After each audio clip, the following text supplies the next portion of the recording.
Alors voilà, si on veut figer ça, garder ça, il y a deux solutions. Soit on multiplie les fichiers Illustrator d'une certaine manière, soit on multiplie les fichiers source Photoshop. On va faire la méthode où on multiplie les fichiers Illustrator. Donc vous allez enregistrer le document Illustrator enregistré sous, en imaginant que vous avez trouvé un truc chouette, hein, voilà, c'est peut-être pas le cas, mais imaginons. Fichier enregistré sous, et dans le dossier d'aujourd'hui, vous enregistrez, vous modifiez le nom, et on va indiquer que c'est la version 1. Ici, je suis expressément très descriptif hein, pour l'information. Version 1 de la vector. Voilà, c'est la version 1 de la vectorisation. Voilà, ok. Et alors, comme on sait que ce fichier, l'aspect de ce crocodile, risque de changer si je vais modifier le document Photoshop qui est là derrière, ben, il faut empêcher ça.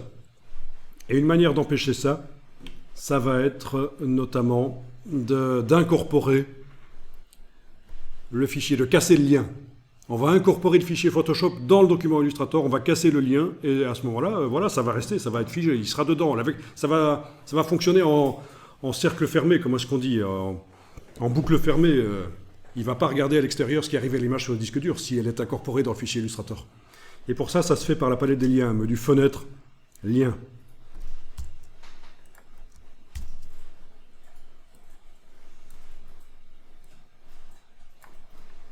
Menu fenêtre, lien. Vous avez l'image qui est utilisée par ce document. Vous pouvez demander de l'incorporer. Alors il y a les petites icônes ici qui permettent de faire ça certainement. Mais non, tiens, en fait. Dans le menu en tout cas, il y a ça. Menu de la palette lien. Incorporer l'image. Et vous allez voir que juste à côté du nom, là, dans la palette lien, il y a une icône qui va apparaître qui indique que le fichier n'est pas lié, il est dans...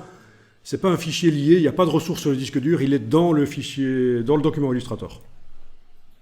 Donc il vous pose des questions d'options d'importation, vous pouvez cliquer sur OK, ça devrait marcher, et voilà, ça c'est la fameuse icône qui indique que c'est une image incorporée. Et les diagonales disparaissent aussi. Je ne me souviens plus, est-ce qu'on avait des diagonales là juste avant ? Oui, voilà, donc quand il y a des diagonales, c'est le signe que c'est des images importées et liées. Donc vous faites fichier enregistré et vous pouvez fermer le document Illustrator. Tiens, on va réouvrir le précédent. On réouvre le précédent, le Vecto AI01 tout simplement. Et on va continuer la modification.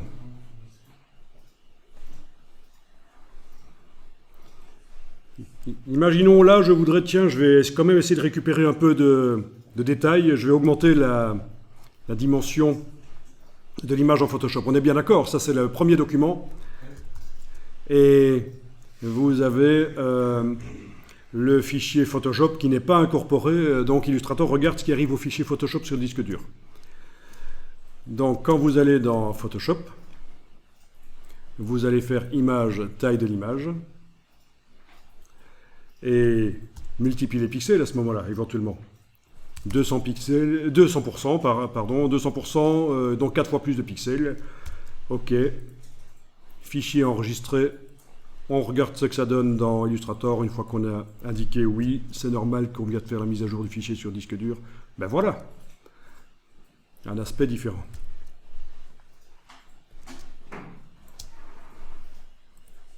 Vous pouvez... Il n'y a rien à enregistrer en fait, puisqu'il n'y a eu aucune modification en réalité dans le document Illustrator. Vous voyez, j'allais dire vous pouvez enregistrer, mais c'est grisé. Logique. Qu'est-ce qui a changé là? Ben, c'est le fichier Photoshop. Dans Illustrator, il n'y a rien qui a changé. Il y a peut-être quelque chose qui peut changer si vous allez modifier la vectorisation. Dans Fenêtre, vectorisation d'image, vous avez peut-être toujours le panneau affiché. Fenêtre, vectorisation d'image. Voilà, il faut bien sélectionner, parce que ce n'était pas le cas ici, bien sélectionner la cible pour indiquer qu'on travaille sur la vectorisation. Si vous avez modifié le seuil ou des choses comme ça, voilà, ça se voit. D'autres paramètres, là, les angles, les tracés, etc. Le bruit qui est enlevé du détail, en fait, donc ce qui n'est pas ce qu'on veut, puisque justement on a augmenté le nombre de pixels de l'image pour avoir plus de détails.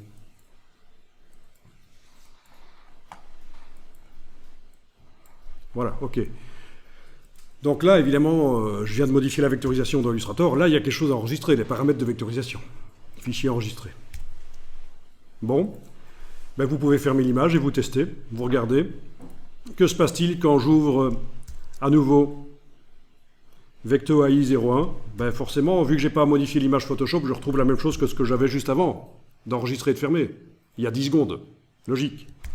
Qu'est-ce que je trouve quand j'ouvre la version 1 de la vectorisation ici?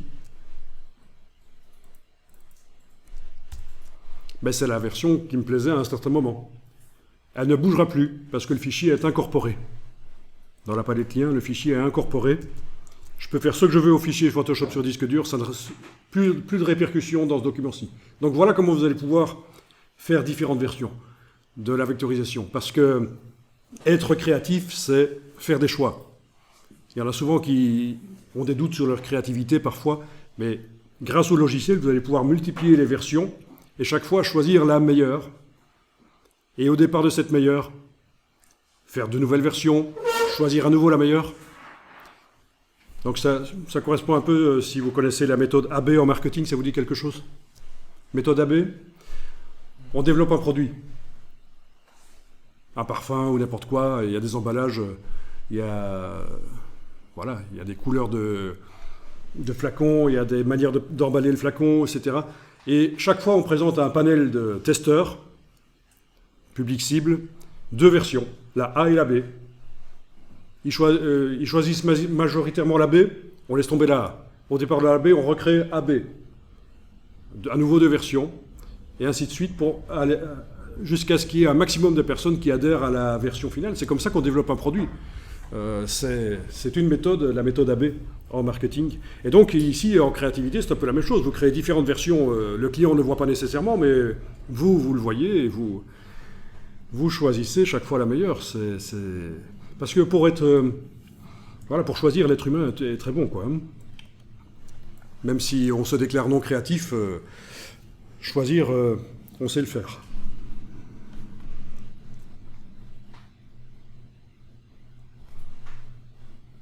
Ok, je vais fermer ça et on va réouvrir la version qui est liée à Photoshop. Vecto AI 01, voilà.